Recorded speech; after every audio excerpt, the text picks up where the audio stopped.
I trusted my spouse completely until I borrowed their phone for 1 minute. The text message preview glowed on Rebecca's phone screen as I held it in my hand, standing in our kitchen at 11:30 on a Thursday night. Transfer confirmed. He won't see it coming. Love you. My wife's phone, my name in the message thread above it, and below that preview, 3 months of messages I wasn't supposed to see. My hands started sweating before my brain fully processed what I was reading. I'd picked up her phone by mistake. Mine was charging upstairs, hers was on the counter, same black case, same model. I was just going to check the time. Just the time. Instead, I found out my entire life was a carefully constructed lie. We'd been married for 8 years. Rebecca and I met at a charity fundraiser where I was volunteering, and she was there representing her marketing firm. She had this way of making you feel like the only person in the room, and I fell hard. We bought our house in Riverside 3 years ago, a modest 2-story with a backyard where we talked about having kids someday. I worked as a project manager for a construction company, pulling decent money, enough that Rebecca could work part-time and focus on her consulting business from home. I trusted her with everything, our finances, our future, our marriage. I never once looked at her phone, never felt the need to. That's what you do when you trust someone completely, right? You give them privacy. You respect boundaries. You assume the person sleeping next to you every night isn't plotting your destruction. The phone was still unlocked. My thumb moved on its own, opening the full conversation. The contact name read D. Sterling, with no photo. I scrolled up. The messages went back 93 days. He signed the refinance papers today. Perfect. That was from Rebecca, dated exactly 3 months ago. I remembered that day. We'd refinanced the house to get a better rate, or so Rebecca had explained. I'd signed everything she put in front of me because she handled all our finances. She was better with numbers, she always said. I was too busy with work, with project deadlines, with managing crews. I trusted her. The response from D. Sterling. Excellent. Once the transfer clears, we'll be set. Just keep playing the devoted wife for a few more weeks. My stomach turned to ice. I gripped the edge of the counter to steady myself, phone trembling in my other hand. I scrolled further back, my heart pounding so hard I could hear it in my ears. Photos. Rebecca had sent photos of our financial documents, bank statements, investment accounts, the deed to our house, my work contracts. Everything was there, photographed and sent to this D. Sterling person. And the messages, they were too familiar, too intimate. Can't wait to be done with this charade and wake up next to you every morning. That was from Rebecca, sent 2 months ago. The reply, soon, baby. Once we drain the accounts and the house sale goes through, we'll be on a beach in Costa Rica while he's trying to figure out what happened. I read that message 3 times before I could breathe again. Beach in Costa Rica. Drain the accounts. House sale. My wife wasn't just cheating on me. She was systematically stealing everything I'd worked for, and I'd been too blind and trusting to see it happening right in front of me. My first instinct was to confront her. She was upstairs, taking a bath, probably texting this D. Sterling person from the tablet she always brought into the bathroom. But something stopped me. Maybe it was the part of my brain that still worked when the rest of me was in shock. If I confronted her now, she'd know I knew. She'd accelerate whatever plan she had in motion. I'd lose any advantage I might have. I forced myself to breathe slowly, to think. I opened my phone, my actual phone that I retrieved from upstairs, hands still shaking, and started photographing every message on Rebecca's phone. Every single one. 3 months of evidence, of planning, of betrayal. I sent the photos to my email in batches, then deleted them from her sent messages so she wouldn't see them. It took me 20 minutes. 20 minutes of standing in our kitchen, photographing my wife's plot to destroy me, while she sang along to music in the bathtub upstairs. When I finished, I put her phone back exactly where I'd found it on the counter. I went to the garage and sat in my truck in the dark, pulling up the photos I'd sent myself. I needed to understand the full scope of what was happening. From what I could piece together, Rebecca had been siphoning money from our joint accounts for months. Small amounts at first, 500 here, 1,000 there, always labeled as business expenses, or home repairs. The refinance wasn't about a better rate. It had pulled out $83,000 in equity that I'd signed over without realizing it. That money was gone, transferred to an account I didn't recognize. The messages referenced something called Horizon Financial Holdings. I Googled it on my phone. Nothing. Fake company. D. Sterling had set up a shell corporation to move our money through. My money. Money I'd earned working 60-hour weeks, managing construction projects, dealing with entitled clients and impossible deadlines. I found messages where Rebecca and D. Sterling discussed timing. The divorce papers will blindside him, Sterling had written. We file first thing Monday morning with allegations. He'll be scrambling to respond while we're already moving assets offshore. Monday morning. I checked my phone. Today was Thursday. I had less than 4 days before my wife was planning to file for divorce with what I could only assume would be false allegations designed to destroy me. The messages didn't specify what the allegations would be, but Sterling had written, "The domestic violence angle will ensure you get the house and full asset protection. He won't be able to touch anything." Domestic violence. I'd never raised my hand to anyone in my life, never even raised my voice to Rebecca in anger. We didn't fight. We barely even argued.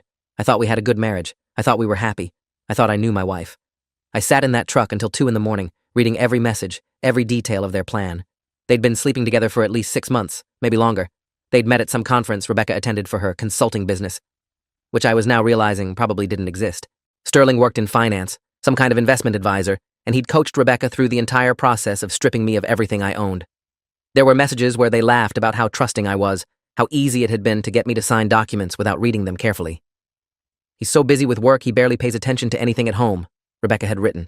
"It's almost too easy." Sterling's response: "That's what makes him the perfect mark. When this is over, he won't even know what hit him. The perfect mark."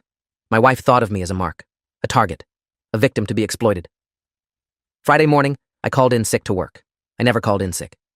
My crew chief, Anthony Reeves, sounded concerned when I told him I had a stomach bug and wouldn't be on site. "You sure you're all right?" he asked. "You never miss a day." I assured him I'd be fine by Monday, then spent the morning researching lawyers. I couldn't just go to any lawyer. I needed someone who specialized in fraud, in hidden assets, in the kind of systematic theft Rebecca and Sterling had orchestrated. I found a firm downtown, Brennan and Associates, that focused on complex divorce cases with financial misconduct. The receptionist squeezed me in for a 3 o'clock appointment that afternoon. I told Rebecca I was going to check on a job site. She kissed me on the cheek and told me she loved me. I looked into her eyes and saw nothing but the same warmth and affection I'd always seen. How had I missed this? How had I been so completely deceived by someone I slept next to every night? The lawyer's office was on the 14th floor of a downtown building with floor-to-ceiling windows overlooking the city. Margaret Brennan met me herself, a woman in her mid-50s with sharp eyes and an intensity that made me feel like she could see right through any bullshit. She'd been practicing family law for 29 years, her assistant told me while I waited. When she called me into her office, I didn't waste time. I pulled out my phone and showed her the screenshots. All of them.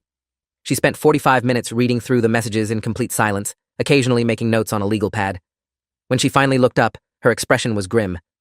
"Mr. Callahan," she said, "your wife and her accomplice are committing multiple felonies.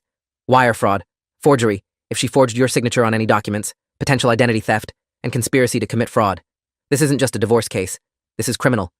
She leaned back in her chair, studying me. "The question is, what do you want to do about it?" I'd been asking myself that same question since Thursday night. Part of me wanted to burn everything down, to expose Rebecca and Sterling publicly, to destroy them the way they'd planned to destroy me. But Margaret cautioned against acting impulsively. "We need to secure your assets first," she explained. "If you confront her now or go to the police immediately, she'll know you're onto her. She and Sterling will accelerate their timeline, and they might succeed in hiding assets we can't recover. We need to be strategic." She outlined a plan. First, freeze the joint accounts. Second, document everything, every transfer, every forged signature, every piece of evidence. Third, bring in a forensic accountant to trace where the money had gone. Fourth, once we had ironclad evidence and asset protection in place, then we'd bring in law enforcement. "I'm going to refer you to someone," Margaret said, writing a name on her notepad. "Detective Lawrence Mitchell, Financial Crimes Division. He's handled cases like this before, but we need our ducks in a row before we involve him." I left her office with a retainer agreement signed and a plan in motion.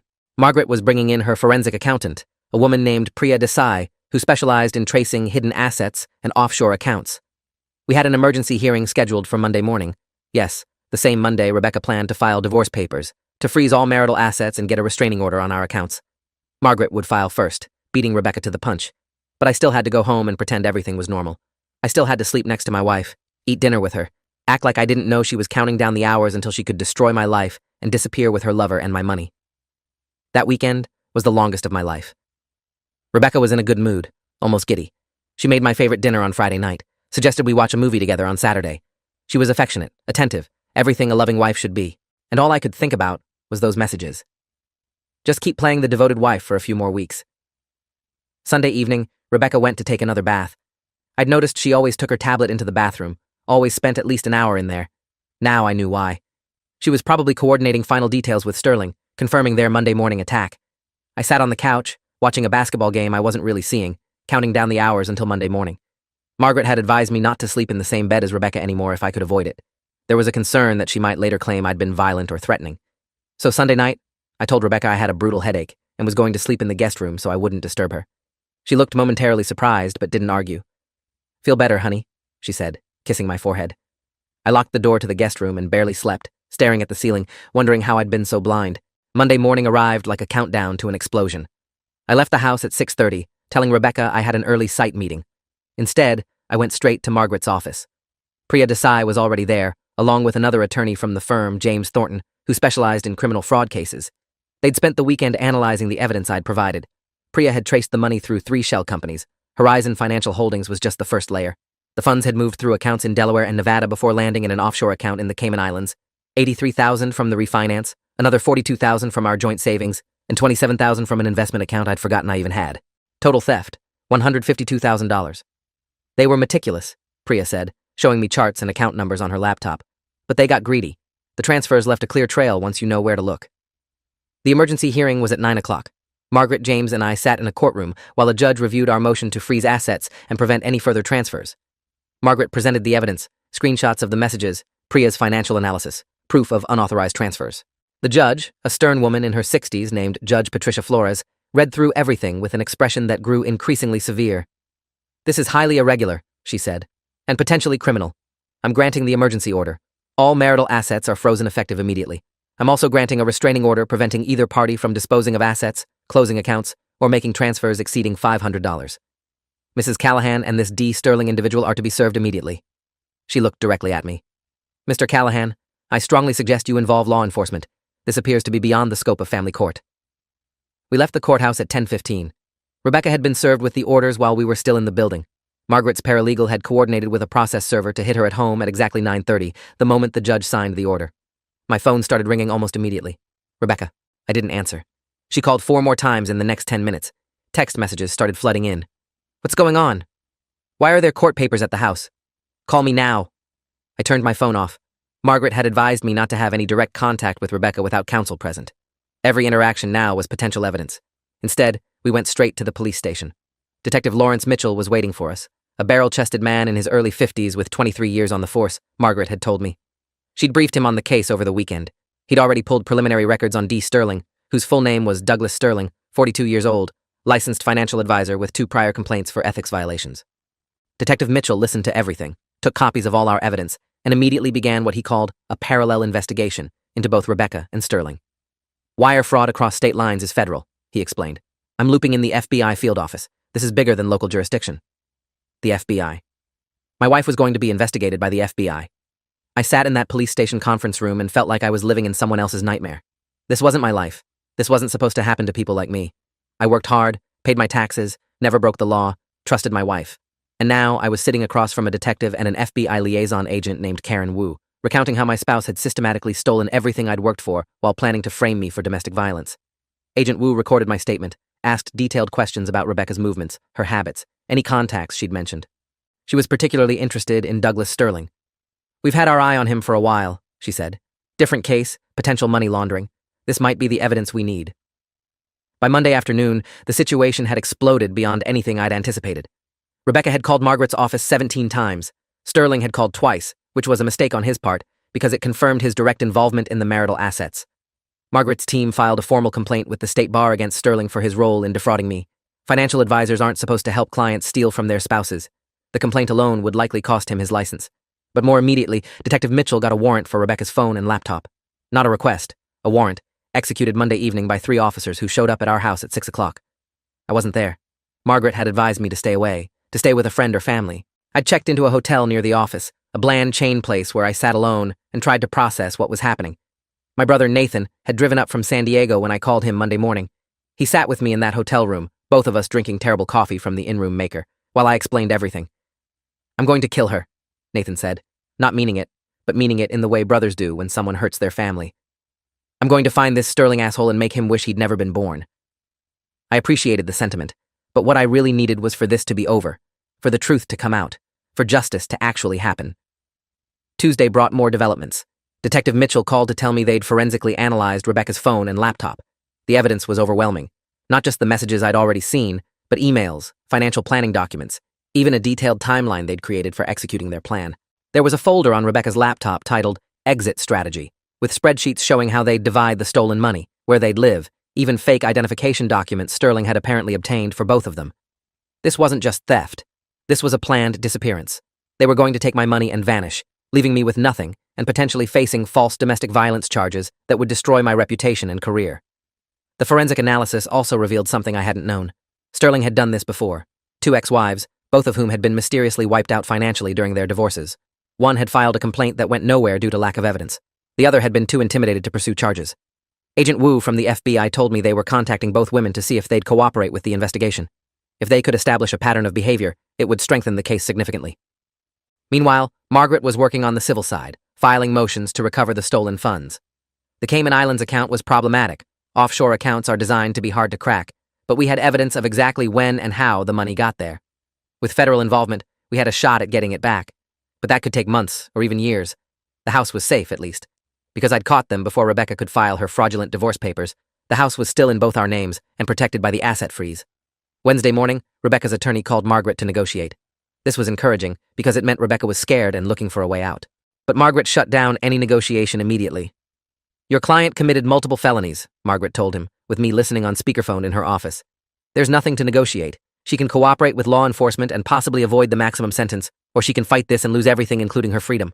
Those are her options." Rebecca's attorney sputtered something about insufficient evidence and a vindictive husband. Margaret cut him off. "We have 3 months of text messages where your client details her plan to defraud my client. We have financial records showing unauthorized transfers. We have FBI involvement. Save yourself the embarrassment and advise your client to get a criminal attorney because family law isn't going to save her." She hung up. I'd never heard anything more satisfying in my life. Thursday brought the media. Someone, I never found out who, leaked the story to a local news outlet. "Local woman accused of elaborate marriage fraud scheme," read the headline. The story had everything: betrayal, stolen money, false allegations, FBI investigation. It went viral locally within hours. By Thursday afternoon, it had been picked up by regional news, and by Friday morning, a few national outlets were covering it as a cautionary tale about financial abuse in marriage. Rebecca's Facebook page was bombarded with comments. Her consulting business website, which I now knew was basically a front, was taken down. Her family started calling me, her mother sobbing and asking what had happened, her father demanding to know if the accusations were true. I didn't speak to any of them. Margaret handled all communication. But I saw the news coverage. I saw Rebecca's mugshot after she and Sterling were formally arrested Friday afternoon on fraud charges. She looked nothing like the woman I'd married. She looked trapped, desperate, exactly what she'd intended for me. The arraignment was the following Monday. Rebecca and Sterling were both charged with wire fraud, conspiracy to commit fraud, identity theft, and forgery. Sterling faced additional charges related to his role as a licensed financial professional. The prosecutor, an assistant district attorney named Victoria Hayes, with 15 years in white-collar crime, laid out the case in detail during the hearing. She had all the evidence Margaret and I had provided, plus additional evidence the FBI had uncovered, including communications between Sterling and his contacts about setting up the fake IDs and offshore accounts. The judge set bail at $50,000 for Rebecca, $100,000 for Sterling given his prior ethics violations and flight risk. Rebecca's family posted her bail. Sterling sat in jail for 3 days before someone posted his. I watched all of this from the gallery, Nathan sitting next to me, Margaret on my other side. I watched my wife of 8 years, the woman I'd trusted completely, stand before a judge and plead not guilty to charges that we all knew she was absolutely guilty of. The civil divorce case moved in parallel. Margaret filed on grounds of fraud and irretrievable breakdown of the marriage. There was no defense. Rebecca's criminal attorney advised her to accept any reasonable settlement because fighting would only create more evidence for the criminal trial. We negotiated through attorneys. Rebecca would quit-claim the house to me entirely. She would relinquish any claim to my retirement accounts, my business assets, anything in my name. In exchange, I wouldn't pursue additional civil damages beyond what the criminal restitution would cover. It wasn't mercy.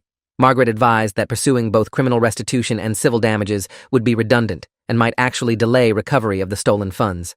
This way, once the criminal case resolved, the restitution order would be enforceable, and we could start the process of recovering the money from wherever Sterling had hidden it. The divorce was finalized in 60 days, uncontested. 8 years of marriage ended with a judge's signature on a document I barely read.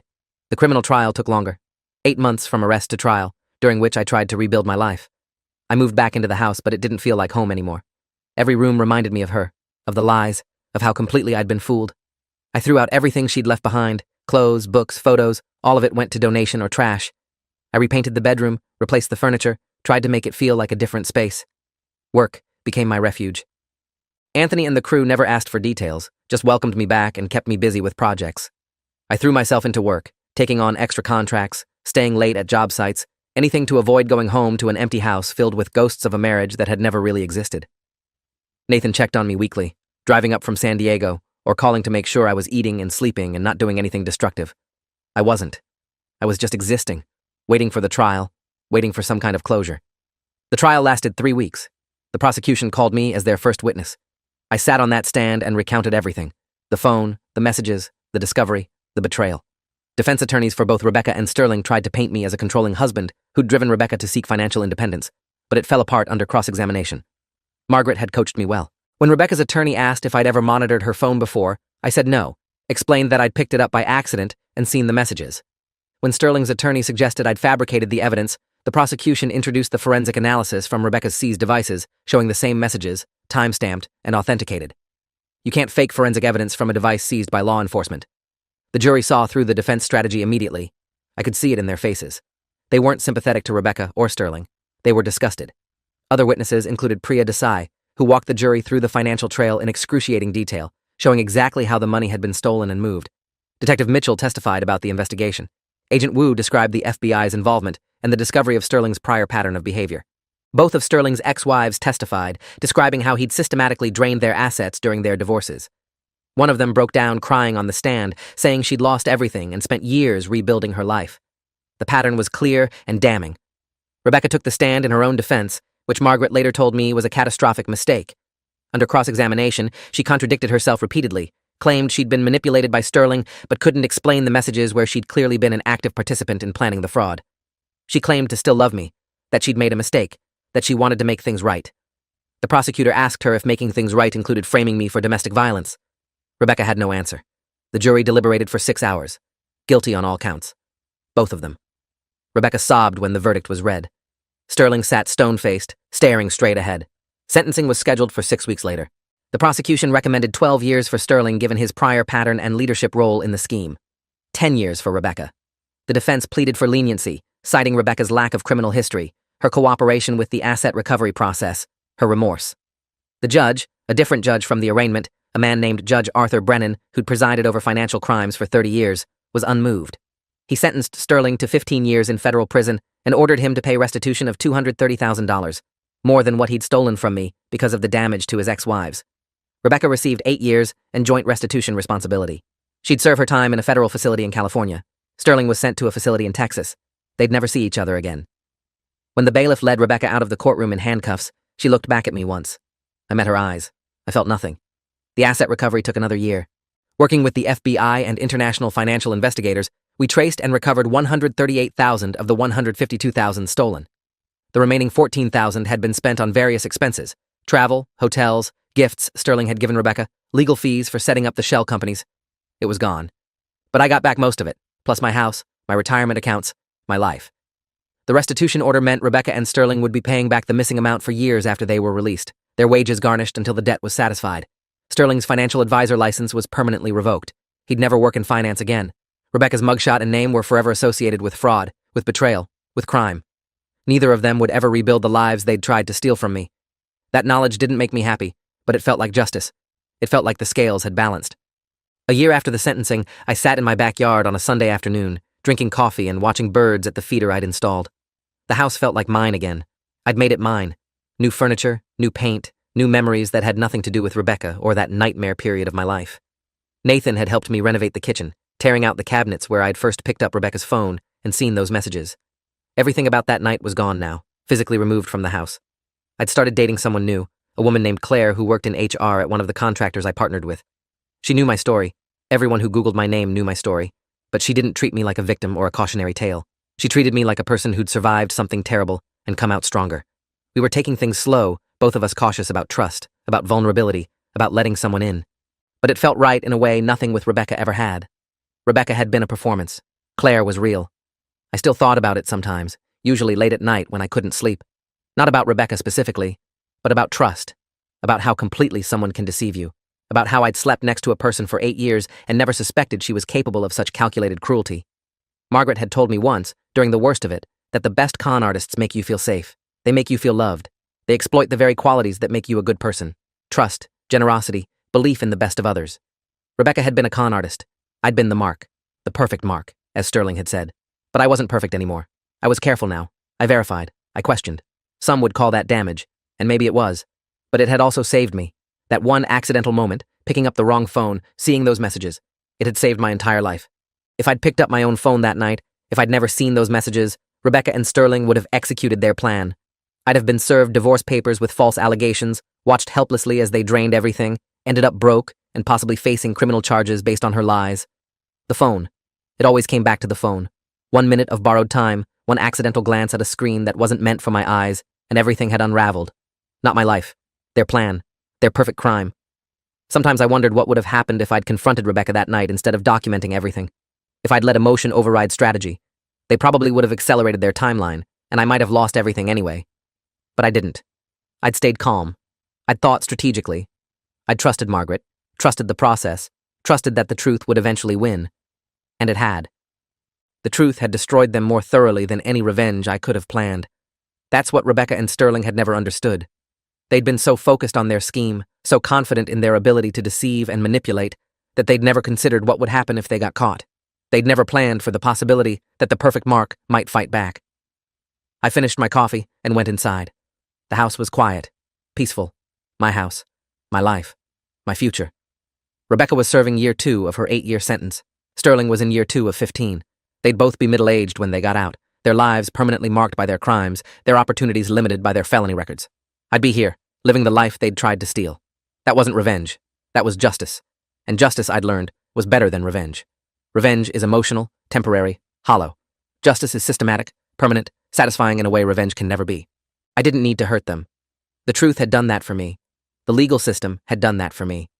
All I'd had to do was trust the process and tell the truth. Everything else had followed inevitably, like dominoes falling, each piece of evidence leading to the next, until the entire structure of their deception had collapsed. If someone had told me a year ago that I'd survive this, that I'd rebuild my life and find peace again, I wouldn't have believed them. That night in the kitchen, reading those messages, I'd felt like my world was ending. In a way it was.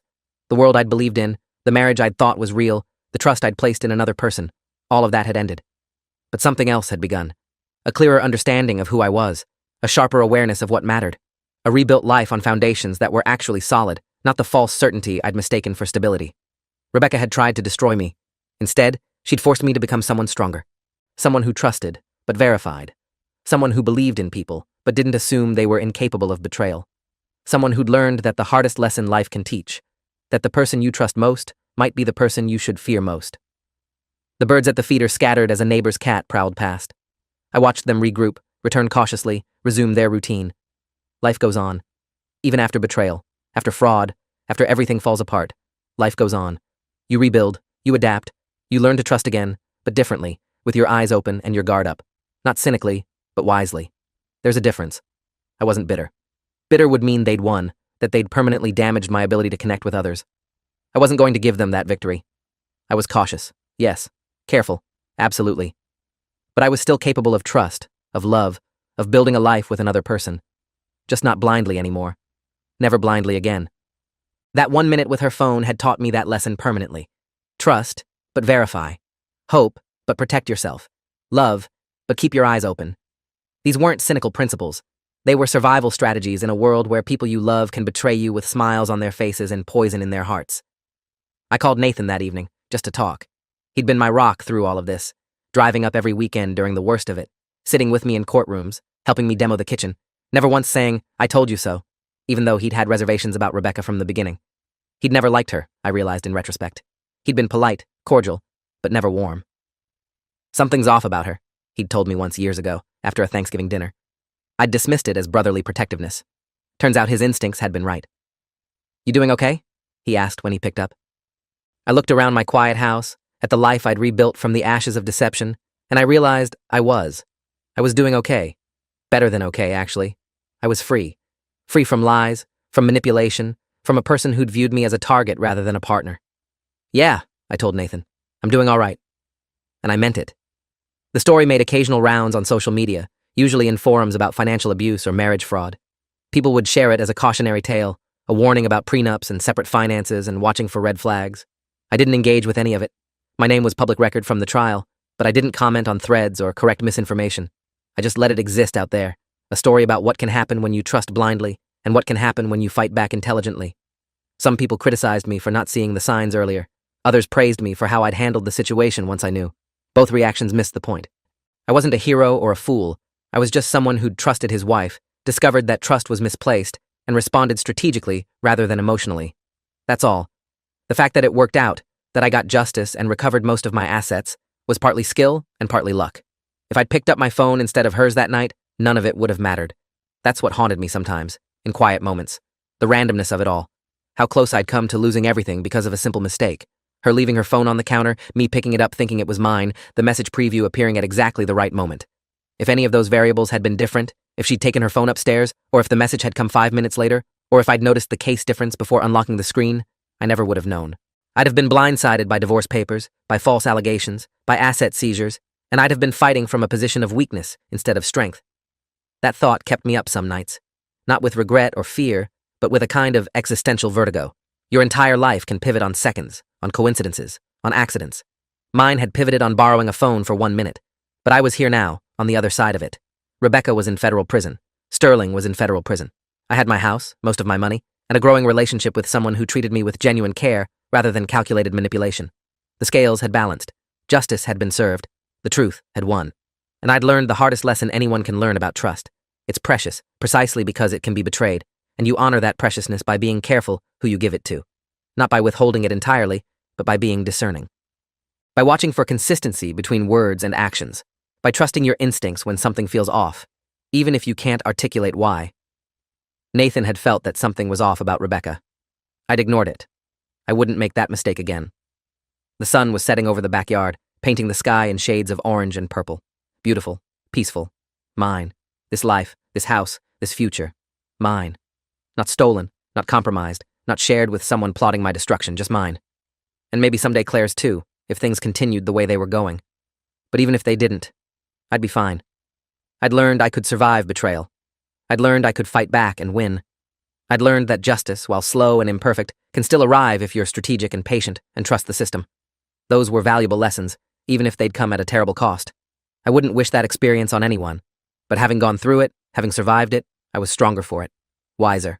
More cautious, but not broken. Still capable of trust, just more selective about where I placed it. Rebecca had thought she was stealing my future. Instead, she'd given me clarity. She'd stripped away the illusion of perfect trust and replaced it with something more valuable. Realistic trust, earned trust, verified trust. The kind of trust that can actually last because it's not based on blind faith, but on consistent behavior and proven character. That's what I had with Claire now, building slowly, both of us aware of how badly trust can be broken, and therefore treating it with the care it deserves. That's what I had with Nathan, my brother, who'd never let me down. That's what I had with Margaret and her team, professionals who'd fought for me when I had no fight left. Trust wasn't dead. It was just refined, purified, made stronger by being tested. And that, ultimately, was Rebecca's greatest failure. She'd tried to destroy me, and instead she'd taught me how to be unbreakable. I trusted my spouse completely until I borrowed their phone for 1 minute. That 1 minute changed everything. It exposed lies, revealed theft, unraveled a scheme, and saved my life. And now, sitting in my backyard watching the sunset, I understood something Rebecca never had.